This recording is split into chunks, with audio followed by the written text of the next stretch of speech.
Welcome to the hunt.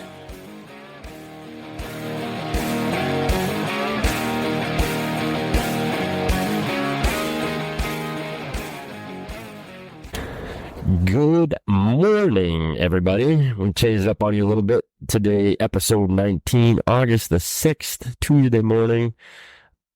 We had a lot going on over the weekend, lots to talk about from over the weekend or prior to the weekend. So we'll start fresh. The reason we didn't record Sunday is because Bug and I were beat to hell. We went up and finished some food plots and put up a redneck blind for one of our customers. Yeah. The blind, it wasn't that hard, but they knew better directions than that pamphlet. Yeah. Wow. It wasn't terrible, but those are never easy. No. You know. But I think the issue is they need to put in don't jump ahead, like the hand railings, if you have an extended porch. Yeah. So yeah, just a little goofy thing, but it went up relatively easy. And I know the customer's super happy about it. Yeah. They sent him pictures. Yep. It's a tough location too. Mm-hmm. You know, if you were doing this in a spot where you could just drive right up with your pickup, right, that'd be great. Yep. You know, that location's tough to deal with. So yeah, tractor barely fit on that path. Yeah. And truck definitely wasn't fit. Yeah. So that's what our weekend entailed. We were still a little tired yesterday and we had catch up to do around the houses. Yep. So that's why we didn't record yesterday. So we figured, hey, why not? Let's try the morning routine. Yeah. The morning show with Doug and Greg. But so this past weekend, ASA, Cullman, Alabama, Delta McKenzie program. It's the final shoot. Yep. And man, there were some names I don't think I've ever seen a few of these names, the top three in these classes. But we're not gonna start with the pros. I think you should. You start the pros? Yeah. Okay, we'll start with the pros. Yeah. Okay. All right. So open pro, Jacob Slusarz, Mason Dowell, Dan McCarthy. Finish out your top three to end the ASA season. Women's pro, Erin McCladdery. I wish I can hear her say her name. Really do every time. Emily McCarthy comes in second, and Numa's very own Cara Kelly came in third. Senior pro, Jamie, if you're listening, I apologize. I'm about to butcher your last name. Yeah. Drouilard. I have no idea. Drouilard. That sounds about right. Drouilard. That's what I can go with. Yeah, I go with that. Another 2A boy, Tony Taza, coming in second. And Keith Ahlstrom came in third. Now we're going to bounce over. ASA does have known division. So known pro was Matt Burns, Jacob Petit, and Jeff Raney. Good old Jeff. The name Raney, everybody needs to pay attention to, because his twins, boy and girl, who are 11, are phenomenal shooters. Like, ridiculous phenomenal shooters. Okay. Senior known pro, your buddy, the Hammer. Yep. Tim Gillingham, Mike Braden, and Rick Baker. Women's known pro, Morgan Reeves, Paige Pierce, Caitlin Bordwell, and shooter of the year. I'm not going to announce classes because some of these names you just heard. Yeah. But shooter of the year as follows: Dan McCarthy, Cara Kelly, Tony Taza, Kyle Douglas, Tim Gillingham, and Paige Pierce. Yep. That's on the pro side. Now, this next name, you've heard us mention a couple times. He's a 2-0 boy. Yep. He's a good friend of ours. Yep. And, man, he started like 2 or 3 years ago. Yeah. And, like, Mikey, I apologize, but you stepped in the biggest pile of lucky dog shit you can find. I'm telling you. No, kid's a shooter, and he shoots men's pins 30 in the ASA classification. Yeah. So he came in second this go around at Cullman. Yep. However, he shot all 6 ASAs. I believe placed at all 6 ASAs, which is a feat in itself, right? For for an amateur, right? And Mike's not a pro. Nope. So not yet. Anyway. Yeah. Well, he's gonna have contracts flying at him all over the place. Yeah. Now. But to shoot all 6 is pretty impressive. Yeah. So we have come up with a new name for Mikey.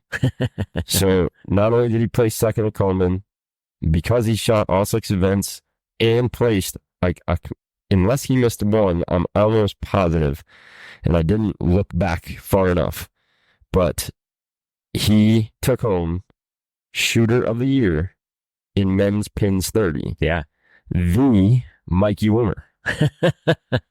Yes. The Mikey Wimmer. Yes. Unbelievable. Congrats, man. Yeah, man. He just hammered it. And I saw on Facebook there were a lot of people that went with him. And I saw a post he put on Facebook that the people that went down with him agreed to stay to Sunday with him. And his sister and somebody else drove down to Cullman to see the award ceremony. Wow. So if you follow him on Facebook, or if you don't, I would, but he had a stack of checks stapled to a post. And he's standing there all smiles, holding his checks. So, yeah. Mikey, awesome job, man. Yeah. Congratulations. That's a hell of a deal. Good old boy from Western PA. And just shoot lights out. PA. We'll say Central. Yeah, I guess it's not Western. It's Central. West Central. I don't know. but yeah, so I think we found Mikey through the Athens page, because he used to shoot an Athens bow. Yeah, and he still has it. Yeah, that's how I came across him. And then now he's shooting an Elite, which the check for Shooter of the Year that I saw was an Elite check. Okay. And then I think he won the bonus round. Yeah. Too. Okay. So that's pretty cool. So better to do it, Mikey. Keep doing what you're doing. For those of you that follow 3D, IBM Worlds starts next Thursday. Yeah. Down in Berkeley Springs, West Virginia. So all these guys. So this is how good Mikey is. Mikey shoots known pins 30 at ASA. Yeah. Now he's going to transfer over and go down to IBO, and that's all unknown distance. So a lot of these names that are in the known divisions also shoot IBO. Yeah. So to be bouncing back and forth like that, especially a week apart, that's pretty good. Yeah. So and I don't think Mike does he have a shop affiliation? I mean, I know that, he shoots with Average Jack. There is a shop out there, and Ryan Detterline, if you're listening, she shot at Lancaster. She was on my belt at Lancaster. She shoots an Elite, hell of a shooter as well. Yeah. There is a shop out there, but I know a lot of those guys run Kel Weathersby strings. Okay. The B-line bow strings that we talked about. Yep. So I know Mikey's friends with Nate and those guys at Average Jack. Yeah, but I never see anything. When he shoots, he's not affiliated with them. I don't think so. I've seen a Black Eagle jersey. I've seen an Elite jersey. So Nate, if you're listening, open your checkbook. Yeah, start writing him some. And start writing checks to Mikey, because get in before it's too late. That's right. That's right. I'm telling you, he's gonna have email after email. Yeah. Taking Shooter of the Year in the pro-am division. Yeah. That's a feat. That's a feat right there. And for a guy who has only been shooting for how long? Yeah. I mean, I can remember when I first came across him, just on the Athens page, like we talked about, shooting the Green Goblin, and it was all new to him. Yeah. He had just bought it and was just going to try this target thing, right, kind of deal. Right. And here we are, 2 years later or so, and he's killing it. Yeah. And I can't wait to see what he does down at IBO next weekend. Yeah. And then I know he worked on paper a lot over the winter. Yeah. He shot at the Great American Show. He was on my line. Yeah. Shooting paper. Yep. So man, just keep doing what you're doing. Have fun with it. And that's the cool part. Like, even when I watch his posts a lot, and, he might have a bad weekend or whatever, but he never gets super pissed about it. Yeah.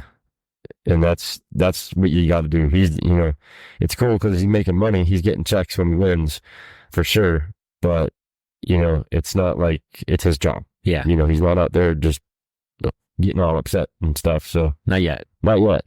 He might be trading in that CDL. That's, that's the thing. And Mikey, if you're listening, man, it took me a long time to not get pissed when you have bad shots. Like IBO Franklin.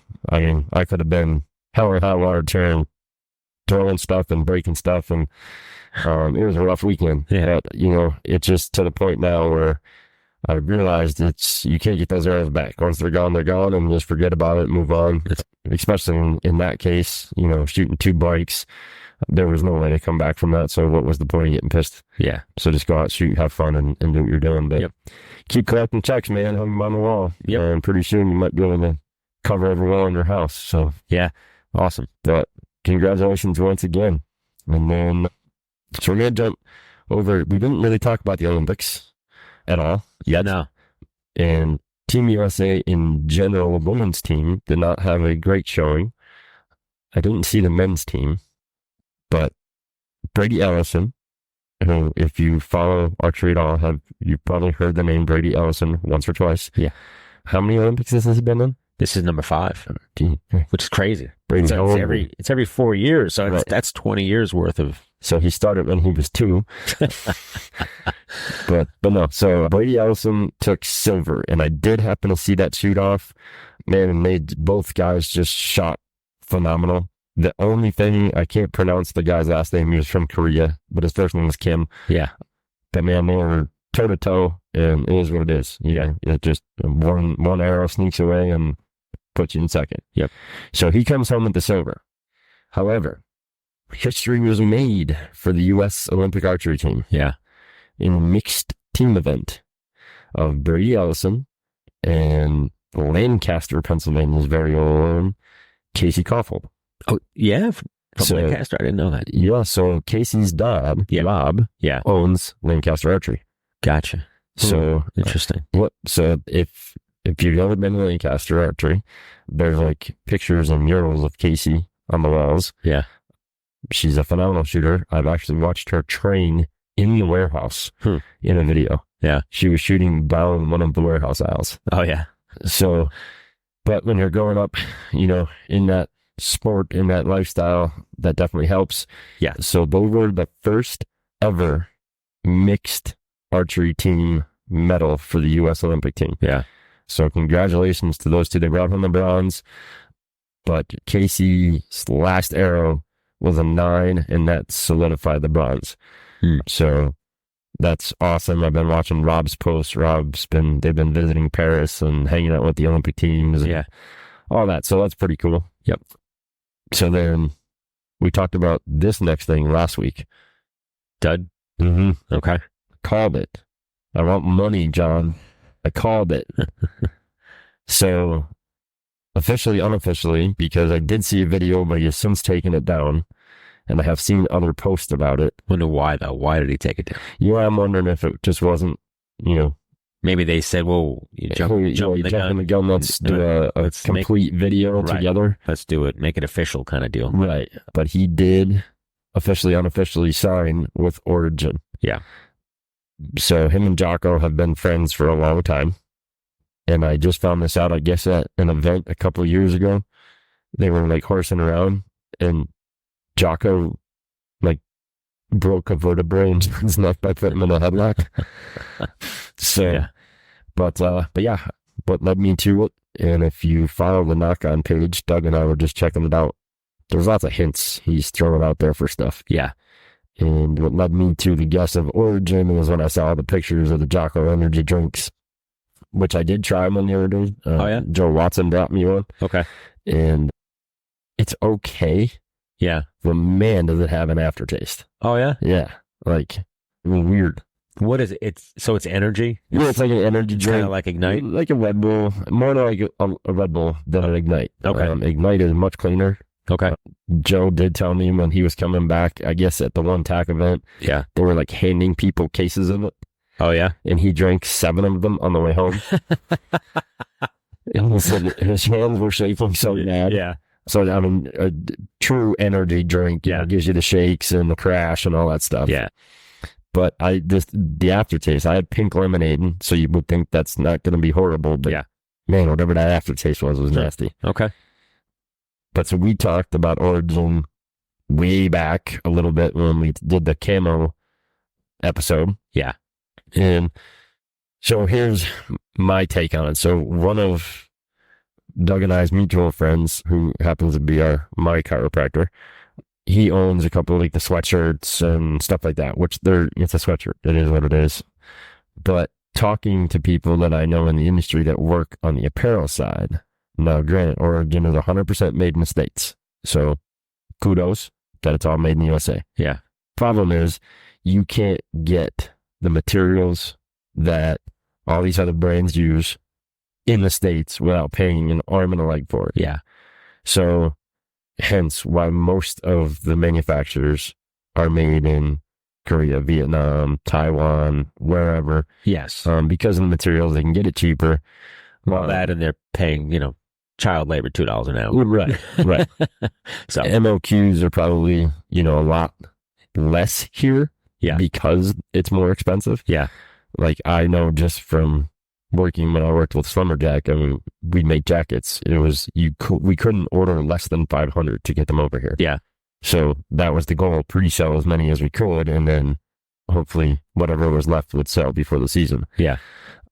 So from what I've heard from different folks who have tried the actual camo, is it's like a canvas, like almost like a Carhartt pant. Oh, okay.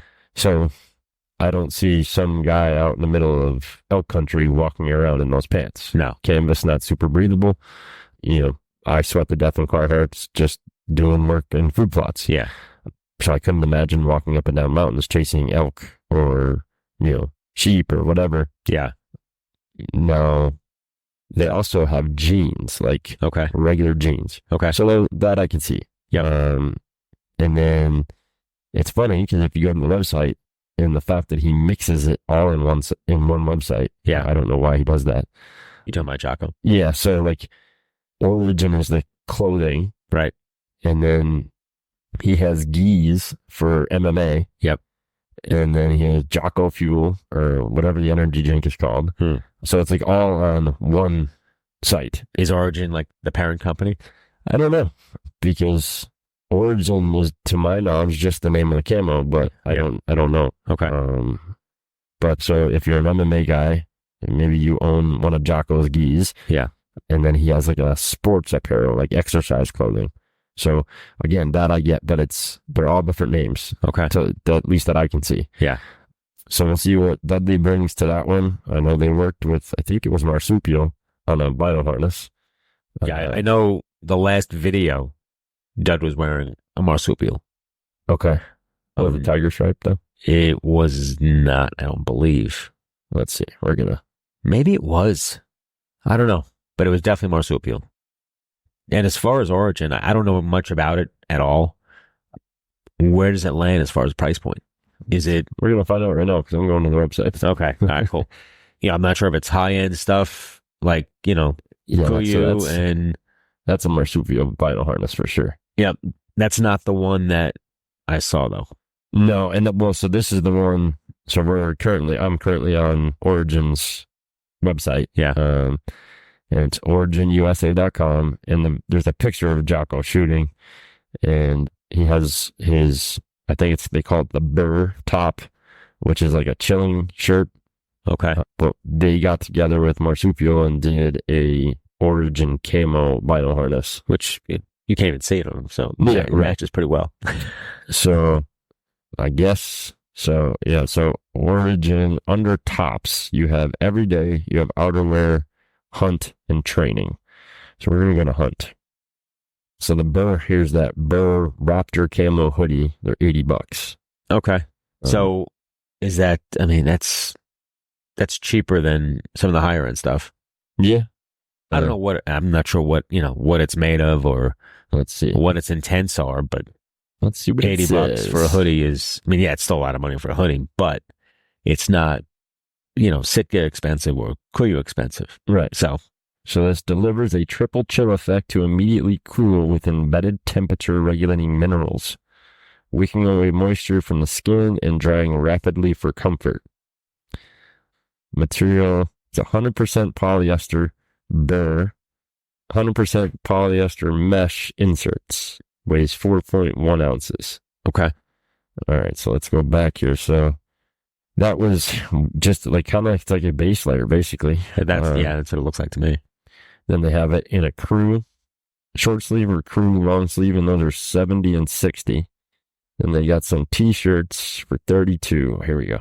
So here's nano wool. Okay. The Origin Nano Wool Ninja hoodie, that's $125. Tetralock Light, $43.20 and $37.20. Origin Stealth Wool Hooded Jacket, $224. Okay. Novalock Insulated Parka, $272. Okay, so here's what I'm starting to gather here. The Origin Raptor 100 kilo hoodie is $60, and that's tops. Let me look at bottoms before I say what I was going to say. And just looking at all these different items, I'm not a huge fan of that camo. No. It kind of Who hunts in shorts? Guys in Texas.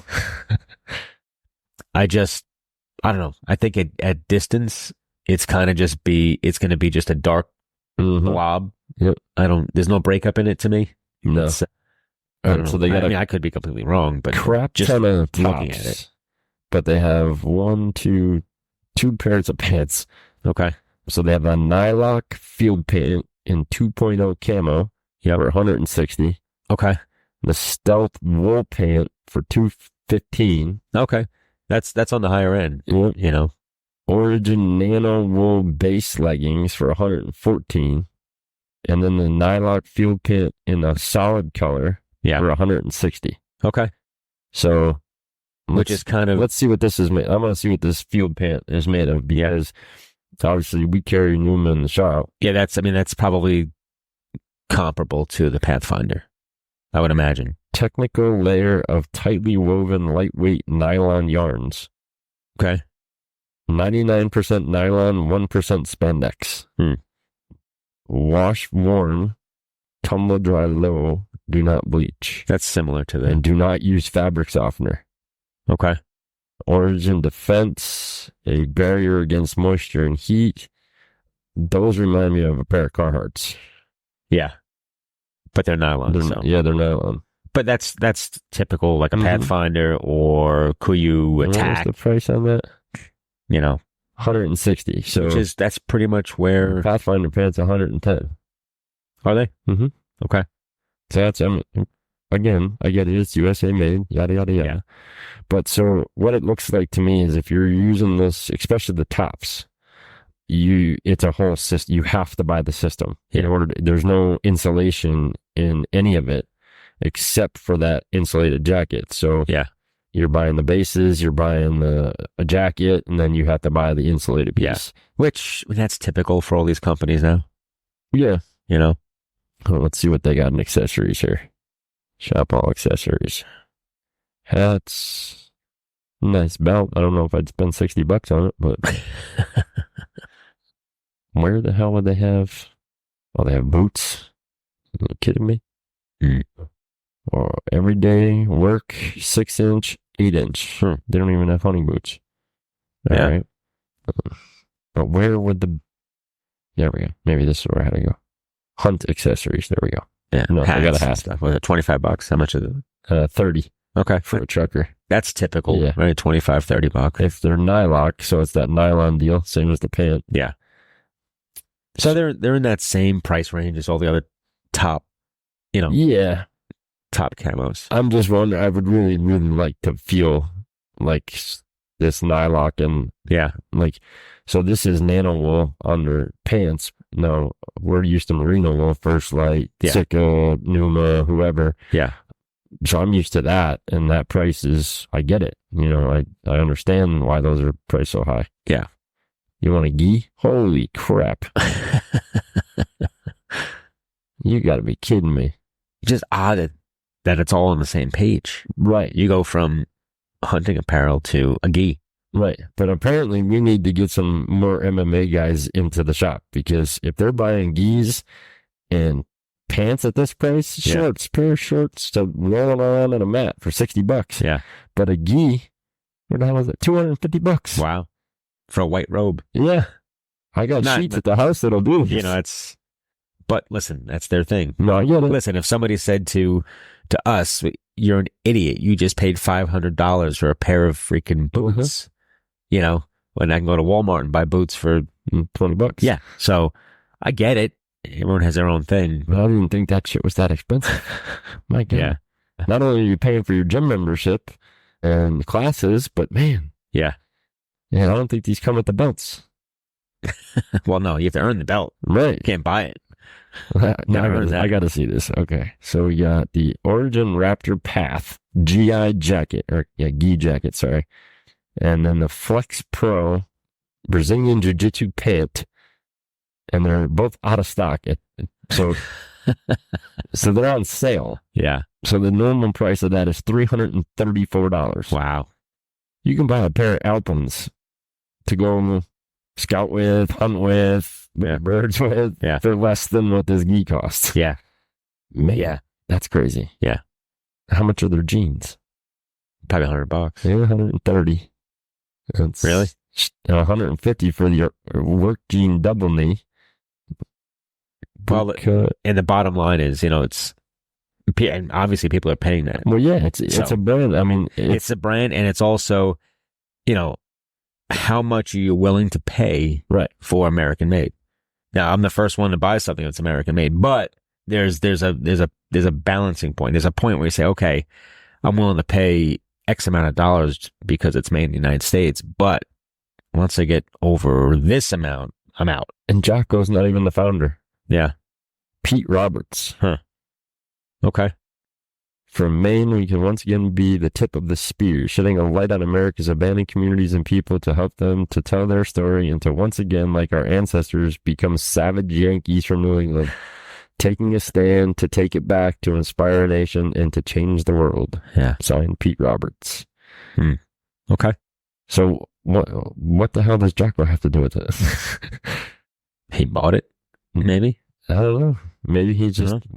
Or he's just a face, a face for the company. I don't know. I'm trying to see if there's a... Just like Dudley. He's now going to be the face of the company. So we'll see. Maybe Dud can take this to the next level and make it a household name. Right. Like the other big players. Okay, so here's Jocko Fuel. So get the hell out of there. Come on. So protein powder, energy drinks, Barstool Sports, Joe Rogan. Yeah. I just saw a video on their Facebook with Tim Kennedy. Okay. You know who Tim Kennedy is? No. Tim Kennedy was a special forces dude. Okay. And I met him because he used to be partnered with Vertex. Okay. Way back in my firearms days. He's a cool dude. So he's a cool guy to have on there. But they don't have like a thing here, like team or who's, the face of anything. Yeah. Joe Rogan podcast, Huberman Lab, Lex Friedman, Modern Wisdom. Well, Dudley might be just what they need. Right. Because I don't know anything about Origin. Mm-hmm. But maybe Dudley will be the guy to finally bring this to the archery world. And I thought Cam was going to be, Cam was supposed to be that guy. Yeah. Because he left Under Armour to go there. Yeah, but, Cam doesn't hold the same weight that Dudley does. So, Dudley is, he's one of those 3 or 4 legit guys that, everybody knows. Yeah. And when Dudley speaks, you listen. So, yeah, well, we'll see. Maybe that's just what they needed. So, we'll see. I just wanted to go on their best sellers here, see what they got. 55, 150, 160, $200, $312 for a pair of boots. Yeah. But, you spend $400 on a pair of Crispies or Zamberlins or, so not outrageous. No. So yeah, Farmington, Maine, but I know that the video that they were showing was down in Asheboro, North Carolina, where the factory was. Okay. And they have an ambassador page, but there's nobody listed. Yeah. So we'll see. I still think he's going to Prime, but who knows? Well, it's all, all signs point to that, so. Yeah. So that's the news with Mr. J. Dodd. Yep. Maybe by next week there'll be some updates to that. Let's see. Right. And we'll see. I'm trying to see if there's anything posted right now. I know that I'm not sure if Origin's going to be there, but I know this coming weekend in Mannheim is the Mobile Hunter Expo. Yep. Newman will be there. Yeah, I saw that. Newman's going to be there. Spooky Nook. Yep. I don't know. I think Amber and Mike will be there. Amber is one of the marketing girls. Yeah. And Mike, who we will have on the podcast here very shortly. Have you ever been to that show? No. No, I haven't either. No. And this is the first time I think it's made it this far. Usually it's all in like the Midwest and Oh, yeah. Yeah. Oh. I think this is the first one. Okay. But there's not a lot of information like on their website. No, I actually just looked at the page yesterday, and they actually have a floor layout. Yeah. Like some of the bigger events, they'll do a floor layout and they show you which vendors are going to be there, where they're going to be, so you can find them. Mhm. I know they have some seminars, some guest speakers that are going to they have some seminars throughout the day. And you'll see like that for the folks at Saddle Hunt or are in the lightweight, mobile lock-ons and stuff. Yeah. You'll see some of the not so publicized companies there. Yeah. Yeah. So like the daisy chain guy will probably be there. Like Amsteel guy, not daisy chain guy, Amsteel. They are there. I saw them. Yeah. Yeah, So they'll be there. like Amsteel for guys that, just go out and buy regular kits. For guys that do it a lot, we look for the Amsteel because it's lighter. It's a little bit easier to use. Yeah. You'll see a lot of the one stick stuff there. I don't know if was XOP there? I don't recall. Yeah, I don't remember. They could be, but I don't recall. Out in the Loam manufacturing will be there. Yeah. I'm sure Tethered will be there. Latitude, Cruiser. Yep. Lancaster Archery is going to have a booth. Yeah. Elevation. Yeah, well, because Elevation has that new hunter pack, that new mobile hunter pack. Yep. That's an awesome pack. But Lancaster, I mean, you can almost split from the parking lot to hit Lancaster. Yeah, right. Yeah. So that just makes sense. Yep. But yeah, so I mean, it's definitely a good event. And I think it gets more people like, excuse me, we have that lock-on that one of our customers brought in. It's an older XOP. Yeah. With the hawk sticks. Yep. And, he had it all set up. Unfortunately, he's older. Yeah. The thing's probably only a year or two old. If he used it 5 times, I'd be surprised. Yeah. But this gets more people just to see the advantages of being mobile and not just using ladder stands and regular lock-ons. And they all have their place, but that lightweight setup is huge. Yeah. Well, for guys that, I guess guys that hunt public land, right? I don't hunt public land, so I'm not a mobile guy. I don't. I shouldn't say I don't. Once in a while, because there's a couple small parcels of Pinchot State Forest around here where we're at. But even on the property that we hunt, and we have our stand set up, but I always have a saddle with me. And this year I'll have the retrograde XOP stand. Yeah. Just because there's spots where we're paying to put a stand up. So it's easier just to go in and, get up in the morning, or if I'm going in the afternoon before it gets too late for them to be moving.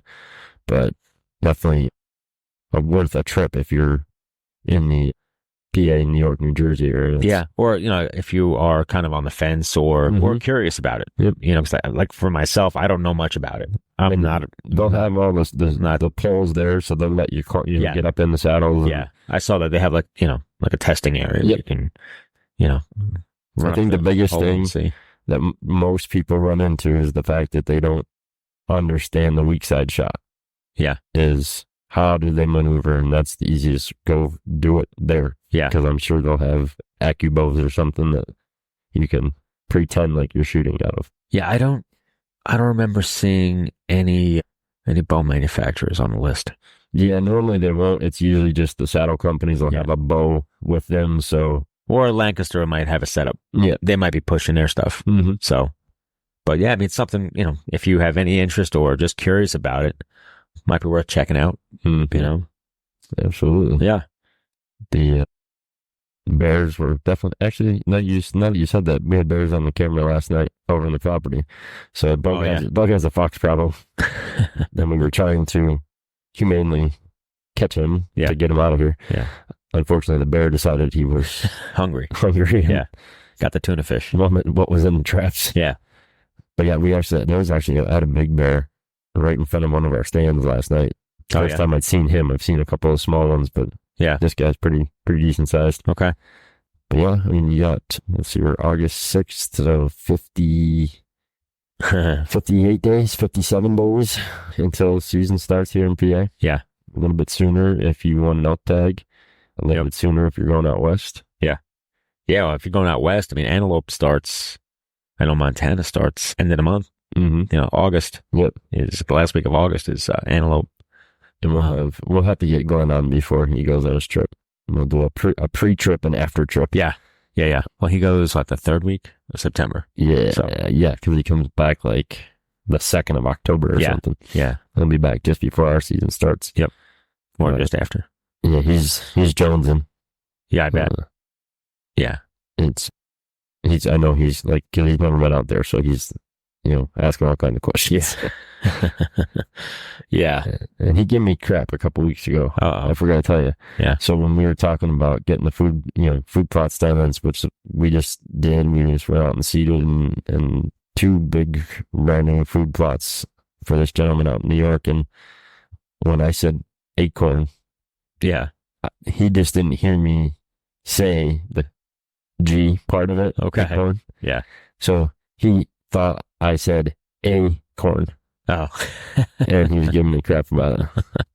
Yeah. But yeah, acorns, Glenn, acorns. Yeah, we'll have to get him on prior to, and then he can tell us all about his when he his back. successful trip. Yeah, I have a good feeling he's going to shoot a bull. I have a good feeling. God, I hope so. Well, you know what, though? I mean, a cow works too, but I have a good feeling. Yeah, but you know what? Even if you don't shoot one, the just experience alone. And you can't describe what it's like to have a raging bull in front of you with right 10 yards, 20 yards, whatever it may be, and even at 50 yards. And this is kind of what I'm hoping. So intense. So this was probably 6 or 7 years ago when we were doing the TV show. We had friends of ours that were on the show from Michigan. They were part of the actual show, and they were out in Montana for a hunt, and a bull. It was a husband and wife team. I'm not going to mention names because I don't want to piss anybody off, but the husband was calling, the wife was hunting. Yeah. The husband was behind her. Right. About 15, 20 yards calling. Okay. And there was like a clump of aspen trees, and the bull was on the other side of it. And so he started calling again, and this bull literally lit up and came charging through the aspens. And I think she shot him at like 12 yards. Yeah. But I would love to see Glenn. I wish there was somebody with a camera that was going to film him. Yes. Because I would love to see his face if that had, just deer in the headlights, coming at you, full bugle. Yeah, it's nuts. It really, and you can't describe it. You can try to explain to people, what it's like, but you can't. You cannot, put it into words. It's unbelievable. And even like if you go to Western PA and you go out to see elk herd out there during September, they're bugling, they're fired up. I've gotten some good pictures. There's tons of photographers that live out there that get great pictures, but that's not the same situation. No. It's great to sit there on the side of the road and watch a bull, 20 yards away, bugle. And then, from your car. Right. When you're staring in front of him or he's running towards you and you have a bow in your hand, that's a little different occasion. So. Yeah. The only problem, and I said this to Glenn, the only problem is once you do this, now you're hooked. Oh, you're screwed. That's it. You are done. You are hooked, and it just consumes you. He'll be buying points for every state imaginable. Yeah. And that's even guys they don't understand. We have good whitetail deer. We have good. Yeah. In certain areas or certain bucks, they're great deer in the state. It's just they're few and far between. You go to Illinois, Iowa, Wisconsin, some of the other Midwestern states, Ohio, even, you shoot a buck out there, you almost come back and you pass up 8-pointers, 10-pointers. Definitely. Just because you're like, well, I can go back to Illinois and shoot another one. Yeah. But the difference, I think the biggest difference for me that was hard the first year we went was deer, especially in Illinois, because that's where we hunt a lot. they're like the size of a horse. Yeah. They're not tiny and skinny. They eat corn and soybeans all day long. Yeah. So they're fat. Yep. And, that's the same thing. It's like, okay, yeah, I've got, I'm a member of a hunting camp here. I'm at this, I'm at that, I have this. You go to Illinois once, and you're like, Jesus Christ, okay, well, I'm selling this, I'm selling that, so I can buy my tags and drive out to Illinois every year. Yeah. And there are a lot of guys that do it. And then what happens is now they're looking for leases and they're looking for small houses. Yep. There's a customer that comes in. They own a house that when they're not using it for hunting, it's like an Airbnb. Yeah. So great, you can make some money on it, but how much is your lease? Yeah. For your property? Because there's not a lot of public land, if any, in certain parts of Illinois. Yeah, right. And, if you live out there and have a chunk, or you have a house and you bought it and it had a bunch of property, you're just making hand over fist money because you're leasing it to ag. Yeah. And that's where you're making your bigger bucks, because most of the properties are majority of fields. And then you're leasing to a hunter because there's deer on the property. Yep. You don't have to worry about bear. There's no real bear out there. I don't think I've ever seen a bear in Illinois. No. But yeah, so it's, vice versa, whether it's an antelope, an elk, sheep. There's guys that are just diehard. They go to South Dakota every year to go pheasant hunting. Yes. So it is. And that's, the downfall. Glenn's in trouble because he's only ever hunted PA. Yeah. So he's going to go and he's only ever hunted deer. Right. So, for me,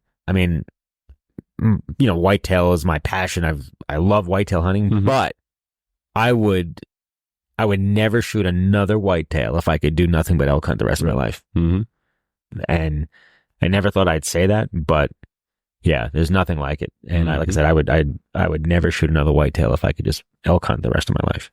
Yeah. So, and that's the thing. And that's what, people don't realize. And that's with all these states changing laws and stuff, man, that screws a lot of people up. Yeah. And I get it. I know. I understand why they're doing it and all this other stuff, but it really does.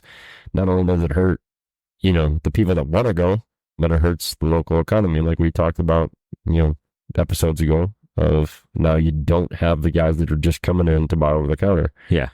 So you're not getting all the extra hotel stays. You're not getting the camping. Yeah. Your restaurants or whatever.